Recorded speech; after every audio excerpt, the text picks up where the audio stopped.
Just checking that I turned off all my sounds. How are you guys doing? I saw there was three of you, and I was like, okay, cool. There's some people here, and then they all started to disappear, and I was like, man, I better get on it before they all leave. They're like, nothing happening here. Let's just go somewhere else. So, I I'm having a live chat with you so that we can all hang out together. Sorry, my tripod is giving me some problems. Hold on a second. Sorry, one day I will get it together, I promise you. So yeah, I decided to do a little live so that we can hang out and you guys can talk to me and to each other. Hi Bella, how's it going? Good to see you, and you're here first. Hi Fry TV, how are you guys? I hope it's going well for you this week. So, one of my friends, hey Bella, I'm happy to see you. One of my friends was like, Sonia, your lives are not bad, but they're too long. And I was like, yeah, I know they're too long. I know that. Because, I guess he's looking at it from the point of view of like, who's going to watch the whole thing? I really don't care, because the reason they're so long is that, hi Holly, thank you.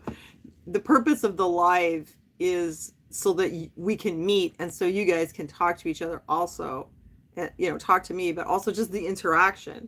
I told you guys, like, this is just about community. I'm not doing what the algorithm likes. I really don't care.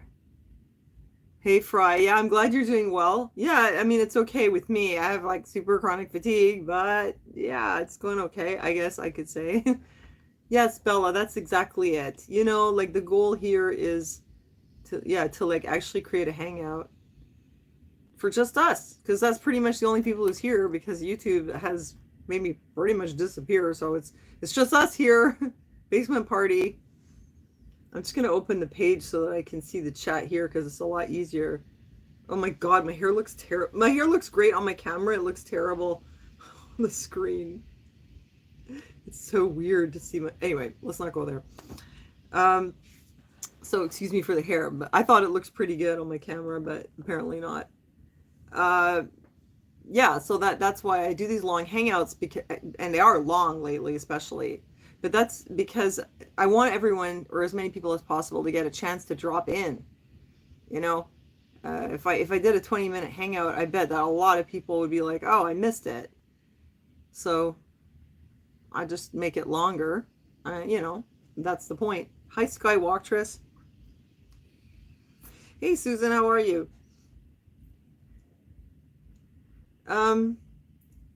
I wanted to give you two updates, which are pretty much the usual updates. One, I wanted to talk a little bit more about BII. You know what? I have to cover the image of myself here. It's just way too distracting. I don't like it. I just want to see the chat there. I put my notebook in front so I don't see myself. It's just too weird. I don't know how you guys feel about seeing yourselves on camera, but it's like it never stops being weird. Oh, Sandra. Okay. Well, let's hope I remember that. Skywalktress. Yeah, like makes me think of like Luke Skywalker. I do remember your username, but I try to remember Sandra. So, yeah, I mean, I want to talk more about BII and also about my thrift haul. You guys let me know which one you want first. I'll leave it up to you. I did do a small thrift haul. Hi, Natalie. How are you? Just a little thrift haul.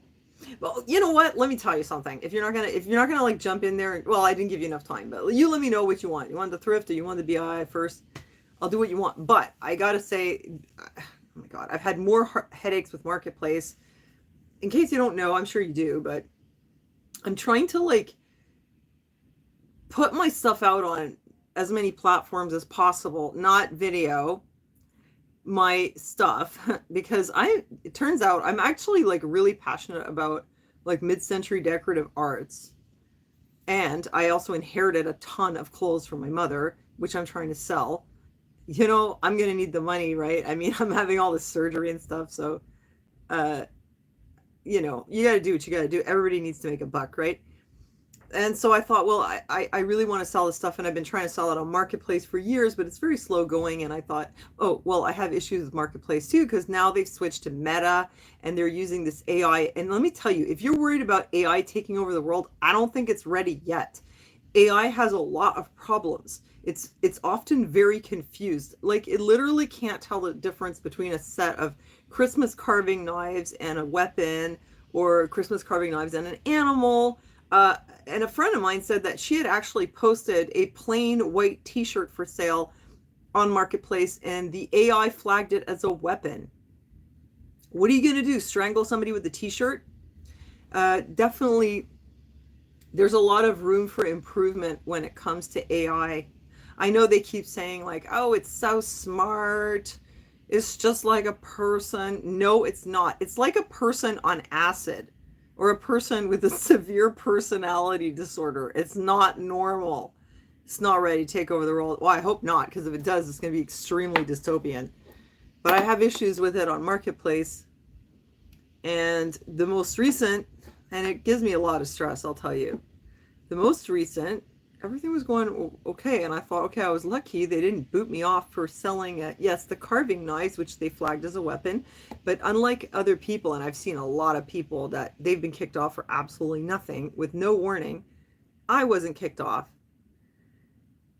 So I tried to move beyond it. I opened a Poshmark. I put tons of stuff on there. I sold like 4 things, but one of them was a referral through Marketplace. One of them was one of you guys. And one of them was somebody just from the site. And there was another one. What was the other one? I don't remember now.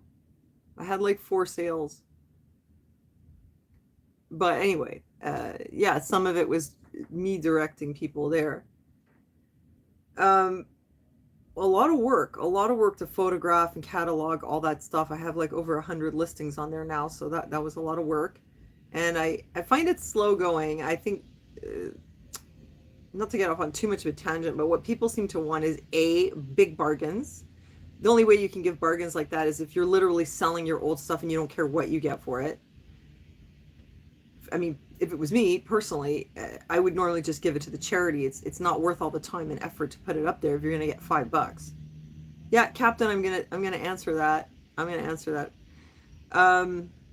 Or it's you have to buy like pallets. You know, people buy these pallets of whatever, out of season clothes or whatever. The store is getting rid of it like below liquidation, and you can get these items for like $4 or $5 each.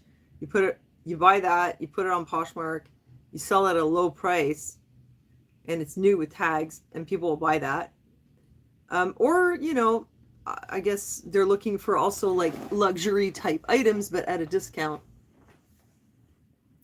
But just to sell your regular clothes, I mean, you can't get very much for them unless they're very special, So, yeah, I put all that up on Poshmark, and then I had these shoes on Marketplace. They're Geox Respira shoes. I actually really want to show them to you because I want to, like, you're gonna see how crazy this is. Hold on a second. The AI got it completely wrong. Okay, so let me show you this. How crazy is this?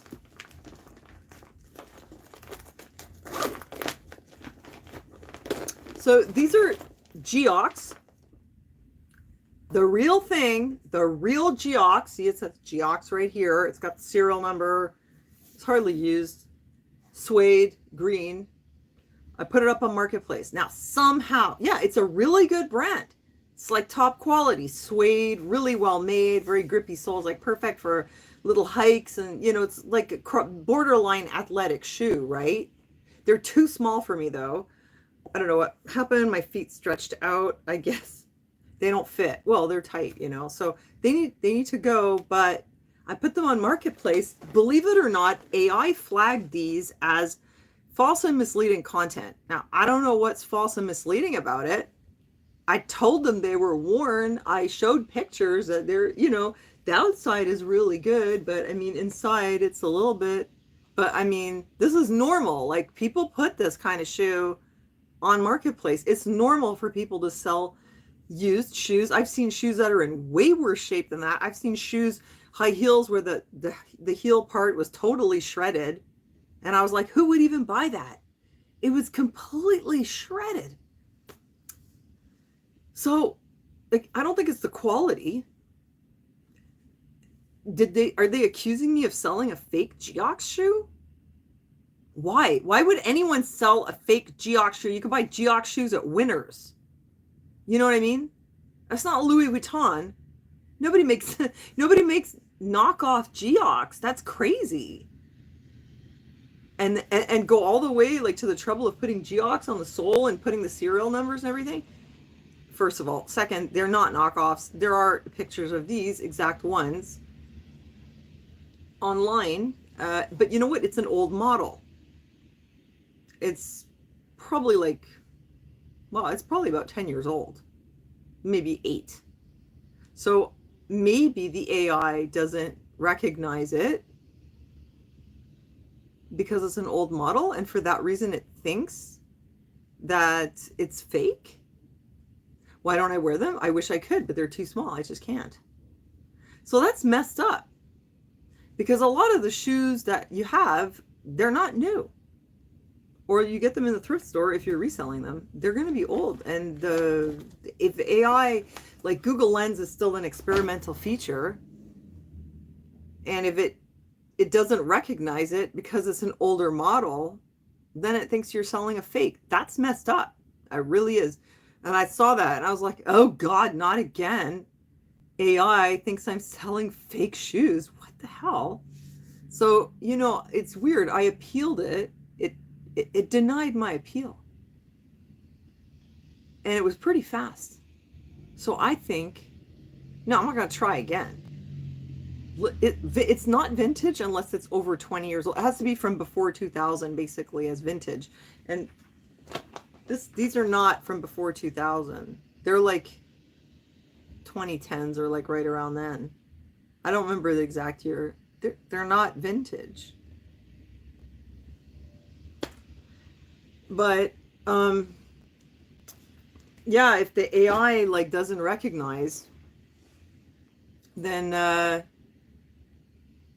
it could do that. And so when I saw this notice, Captain, I see your question, but like I'm talking about one thing, so I don't want to derail and go somewhere else because I'll get totally confused. But remind me after. Oh, there you go. I got derailed already. That's why I didn't want to switch topics. But yeah, anyway, like the AI doesn't recognize. So yeah, I applied. It denied my appeal. It took the listing down. I didn't delete the listing. Maybe that's why I haven't been kicked off. Anyway, I was just like, I can't believe this again. I mean, the last time was ridiculous with Bakelite handles, taking that as me selling animal parts when I said it was Bakelite. This time, it's just my shoes. I mean, you guys realize how bad this is? Because Kijiji sucks. Craigslist sucks. There's other places like Depop. But if you want to sell locally, Marketplace is like the best place to do it. There's a lot of people who need a few extra bucks, who want to get rid of their stuff. Do you realize how crazy it is that this huge, like, mega platform, Facebook/Meta, has this messed up AI that flags people for doing things that they're not doing? To the point where, like, you know, you put enough listings up, it's going to happen. I can't even believe. This is like the third time that it's happened to me in total. The first time I tried to sell a perfume, but it was like a sample bottle. So maybe it's true I'm not supposed to sell that, but I didn't know. And then other times, like, it flagged something as weapons and I peeled it and it approved it. But I mean, really. So you know what? It stressed me out a lot. So what I did is I created a new page on Facebook for Elga's Bazaar, which is the name of my Poshmark. So now that I have like a website for my stuff, I could create a commerce account on Facebook and create a commerce page, like a shop. I finally did that. I was up till 7 in the morning last night dealing with this stuff, because it, you know, like, if you encounter roadblocks, there's only two things you can do. You can let them either stop you or you can push harder. And I can't decide that it didn't work unless I tried to do everything I could. That's the kind of person I am. I don't give up that easily. And I set up the commerce page to protect myself, because what I discovered was that if you're a commerce page on Facebook, which is verified, like I sent a picture of my ID, you have this commerce page and your store is in there and your listings are being sent to Marketplace from your commerce page. If your listing gets flagged, it gets taken down, you're not going to get kicked off Marketplace. So they have like a 2-tier system, one for the regular Joe who's putting their stuff up as an individual person, where if you have a problem, there's really nothing else you can do. You can't get in touch with Facebook, can't get another review. If you're a business, you get a different kind of treatment. And I thought that was interesting, because I looked at the group for people who've been banned, even though I haven't been banned, because I was trying to figure out what's going on. And that's what I found. So it's like there's one set of rules for this group, there's another set of rules for that group. So I decided to get in that other group. So I made the commerce page. It's going to be called Elga's Bazaar. It's not public yet, but I'm going to put my listings on there. And what I'm probably going to do in the future is send them over to Marketplace from my business page. But man, it's a lot of learning curve, a lot of trial and error. Like just for me to learn how to navigate the system and know what button to hit and what to do. It's a lot. Can you imagine? You guys still there? I'm talking to myself. It's a lot of learning. It's kind of a grind, actually. But that's what I've been doing. So I was late. I was up super late last night. First of all, decluttering my mother's sewing basket because it was high time, and B, doing this because there's something really wrong with Facebook. And yeah, now that I have Poshmark, I can use that, because you have to be able to put a link. So if you guys want to have a commerce page, you just have to create a platform anywhere. Okay, Capitan, I'm going to get to your question. Hi, Sky. Yeah, so you could have an eBay, it could be Etsy, it could be even Poshmark, I discovered, it could be whatever. Your head is spinning? Yeah, my head was spinning doing it. Yeah, it's a lot of work, eh? I felt like I was crazy, stupid old lady trying to figure it out, because it was making my head spin. Is it really making your head spin? Okay, so it's not just me, because I find it really confusing. But I was like, well, I'm gonna have to try. And as I was doing it and I was setting up the business account and I was like setting up listings, I felt like I do not know what I'm doing. I wish I had a coach right now. Hi, Sky. Yeah, no, I was gonna talk about BII and also just the online reselling, which is my new obsession, and the problems I've had with Marketplace. And what I did was I had to set up a business account because, well, you'll have to go back and watch it again. I don't want to repeat myself, but yeah, it's like, it was super hard. It was complicated, but I did make the account, and now I have to list the things I really do not know what I'm doing. But I mean, I figure it's giving me some protection, though. Okay, so Capitan has been bothering me if I'm going to record new dentist videos. Well, Capitan, you see, when I recorded them, it's because I was in Mexico. I don't think I'm going to be going to Mexico anytime soon, because for one, I'm not having any problems with my teeth. I had 3 inlays done up here, 1 here and 2 here. The ones that Dr. Alcocer did, they're perfect. I have not had any issues with them. That was the first one. That was the older guy in the little hole in the wall dentist place that I said, this just missing a chicken running around. He was really nice, and he was really old school. I was spitting out mercury, though. It was kind of weird. That was my choice, though. And that's not why I'm all screwed up, because I was screwed up before. So it's not that. Don't blame it on that. Yeah, no, I have a history of like videos going all the way back about body migraines and fatigue and all that stuff. So it's not that. But yeah, that was because yeah, I had all my mercury fillings taken out. Hold on a second. What's this cable doing? Stop. Okay. My cable. I don't know what's up. Anyway, no, I didn't go to the dentist in America. I went to the dentist in Mexico. I did it twice. Well, 3 times. 1 year I went to see Dr. Alcocer, and he took some of my fillings out. And what's wrong with my cable?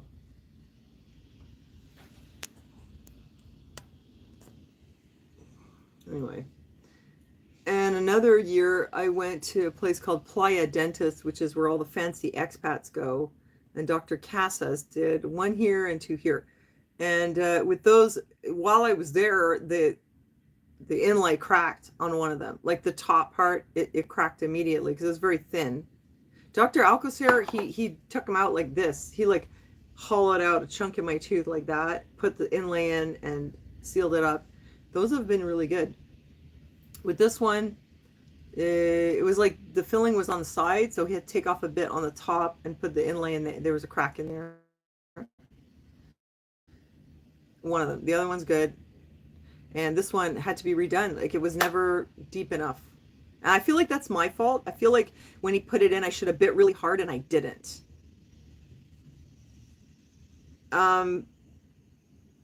So I had this one redone here by, well, anyway, the Iranian doctor down the street. And he did a good job. So my teeth are fine. Like I haven't had any issues. Sometimes I've had some pain like in a back tooth that I never had redone because there was like mixed opinions on whether it needed any work. And so I didn't do it. And I still do the oil pulling and I use the holy basil. And there was a while ago, I had some pain and I was like, okay, that's it. It's that back tooth. It's screwed. I'm going to have to get it pulled, or I'm not having root canals or whatever. I'm just going to have it pulled.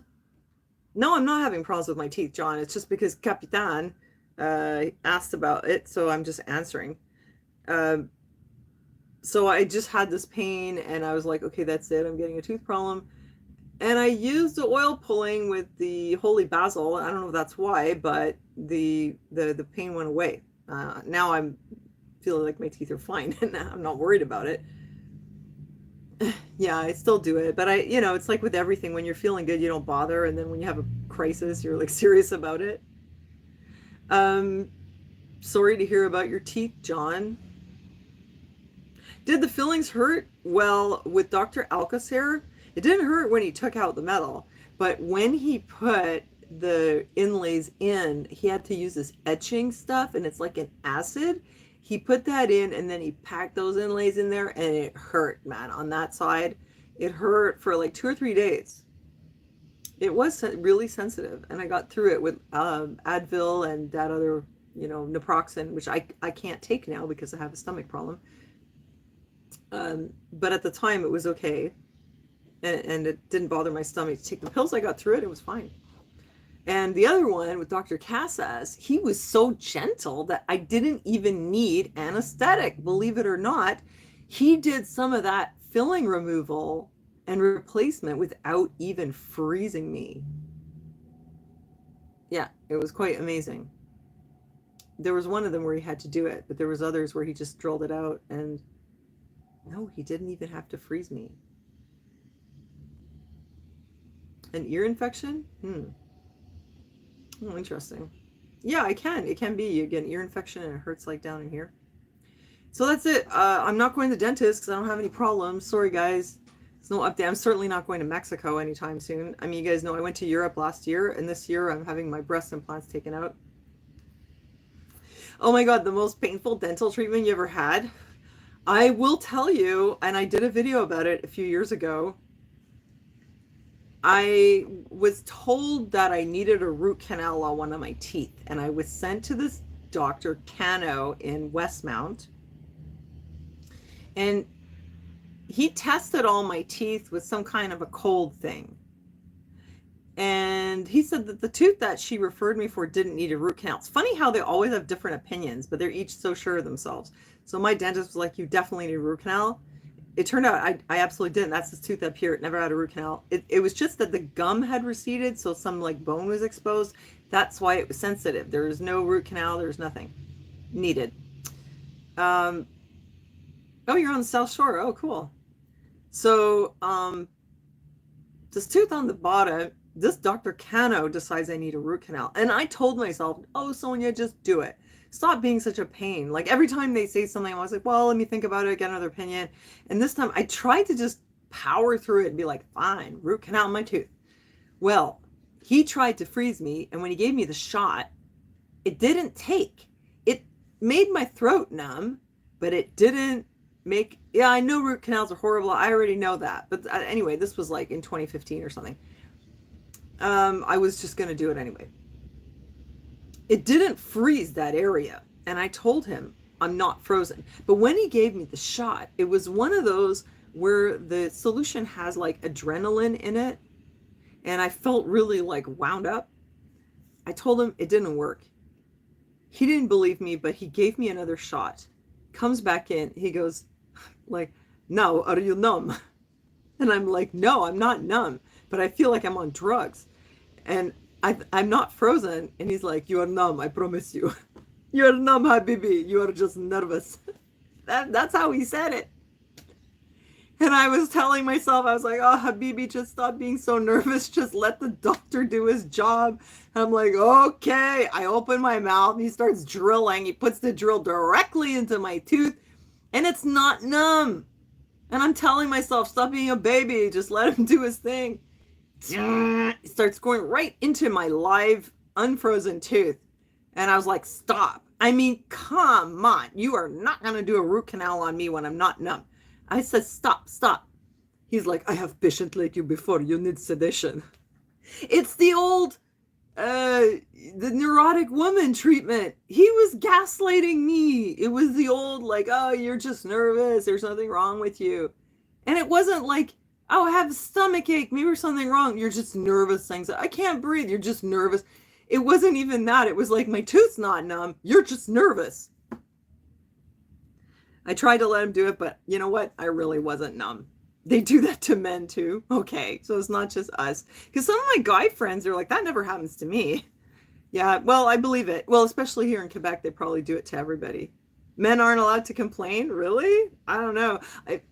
From what I hear from my female versus male friends, the story I usually get is whenever women have a problem, the doctors always think that you're just like you have anxiety, you're neurotic, you're just an over emotional woman when you're a man, because they know you're not supposed to complain and you're a man. So if you're here, it must be something serious, or you wouldn't have done it. You wouldn't have come to the doctor.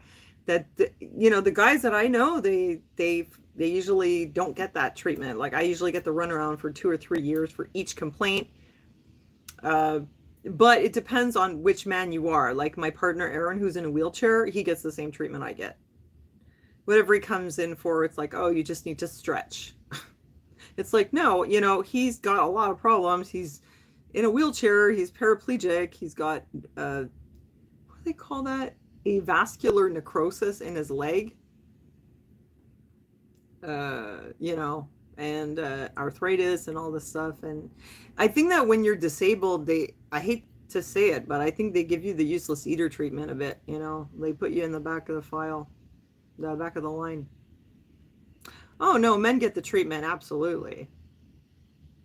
Well, I don't know what happened to you at work, but yeah, for sure. Men get a different kind of treatment. No doubt. I'm sure it's hard being a guy. But women get other kinds of treatment. It's hard for us in different ways, like men are expected to be big earners. That's probably one of the toughest things on men, is there's a lot of financial pressure on them to live up to those things. Women, it's more like nobody takes us seriously. And I would know that experience from being a woman. It's probably not the same for everybody, but for me. So that was the worst dental experience I had. He tried to drill my tooth. I wasn't numb. I was like, okay, forget it. Okay, I was like, okay, doctor, I'm just nervous, but I can't do it, because he wouldn't hear it. And then I went back to my other dentist, and I was like, well, he said that one didn't need a root canal, but this one did. She takes a look at it. She's like, that one doesn't need a root canal. She ends up replacing this temporary filling he put. She goes, I think your tooth's going to be fine. It's been 8 years, still no root canal. So look, I mean, when dentists tell me now, I think you need a root canal, I'm very skeptical, because I've had a lot of those experiences. Okay, so I wanted to talk to you about the BII and the thrift haul. Since we were talking about marketplace a little bit, are y'all still with me? All y'all still in there? my regular viewers have seemingly taken a snooze. I'm just wondering if are they still there? Are you still there, Sky, Bella? Are all of y'all still in there? Knock knock.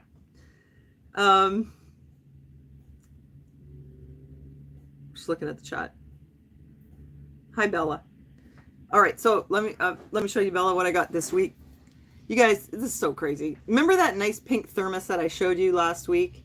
And I was like, it's just me who's crazy about thermoses. Remember I showed you like my vintage thermos collection?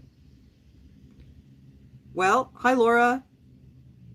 I sold a pink thermos, and that was a really quick sale. So I guess there are people out there who like thermoses beside me. And I sold that gorgeous ring that I had showed you, the 1960s lucite ring. So the lady who bought the ring, she also bought the thermos.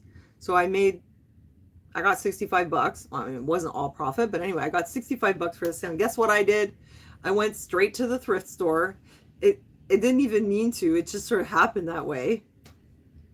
It's like an expensive hobby at this point. Well, not expensive. Like, it kind of pays for itself, but I'm not sure I'm making any money here. But anyway, I want to just add on a side note, though. Like, I've been having a lot of like really difficult problems with my health, with like pain and fatigue, that it's gotten really bad. And I've really tried to power through, and I've tried not to complain. I've kept trying to do what I used to do, and it's becoming more and more impossible. I'm becoming like a person with some kind of chronic health problem, which I would describe as like chronic pain, chronic fatigue. But basically, if you want to know what it's just like having like a bad case of fibromyalgia. I get like this weird, deep, like aching pain in my arms and legs. It's not related to exercise, not related to any kind of use. It's just like that. It makes me feel like I've been up for 3 days. And I'll get up and it's like I have a quarter of a battery. And after, like, I feel fine for like the first hour or two, and then I might even just be driving back from dropping my son off at school, and I feel like somebody just pulled the plug, and I'm very, very tired, like seriously fatigued. You know, change of season, Bella. Honestly, I feel like this all year. You guys saw me at Christmas, Vlogmas. I was like that. I'm like that now. I don't ever get a break from it. I mean, the best I felt was, I remember when I first started thrifting and well, like thrifting to resell. And I told you I'd been taking the codeine for my restless leg syndrome at night. And instead of just taking it like once a week or twice a week, I was taking it every day for a few days. And I said that I got like better sleep, like multiple days in a row. And I felt like I had no pain and no fatigue. Anyway, but then people were like, well, you can't keep taking codeine every day. Well, good news, I'd not turned into a drug addict, so you don't have to worry about that. But I stopped taking it eventually anyway, pretty much. And those 2 weeks, though, like, that was the best I felt in a really long time. Hi, Nicole. Hi. So those 2 weeks, like, I had surprisingly good weeks, and it was weird because I felt like a normal person. Like, I felt like I used to feel, where I wasn't in pain all the time and I wasn't exhausted. Yeah, it's exactly like fibromyalgia, but I haven't been diagnosed with fibromyalgia, because what's the point? I've been telling my doctor about these symptoms for years, like 10 years, and he pretty much always just tells me, oh, you have a lot on your plate, oh, you're just nervous, send me to a psychiatrist. Anyway, I got really tired of, like, they can't do anything about it anyway. All they do is they just keep prescribing me Lyrica, and I just keep not taking it because I'm scared of it. So anyway, yeah, like, I feel like crap a lot. And oh, your doctor prescribed what? Codeine? What, for the sleep, the restless legs? Yeah, like, it's the only thing that really works. Yes, I've tried all the vitamins. Come on, you guys. You think I don't know about that?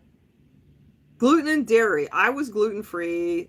Trust me, you guys, it's not that. I think it's my breast implants, and no amount of gluten-free is going to make a damn difference. Because seriously, you guys, I've been through the ringer with this for 10 years. Trust me, I have tried everything. I've spent a fortune on naturopaths. I got all this testing. I had genetic testing. I had hair analysis, blood tests. I spent hundreds of dollars on homeopathy. Trust me. No, I don't have Lyme either, as far as I know. You know, the only thing that I didn't explore was the BII. And then I realized, well, you know, that could be it. So I'm going to get my implants out. Anyway, they need to come out anyway. So, but if that doesn't work,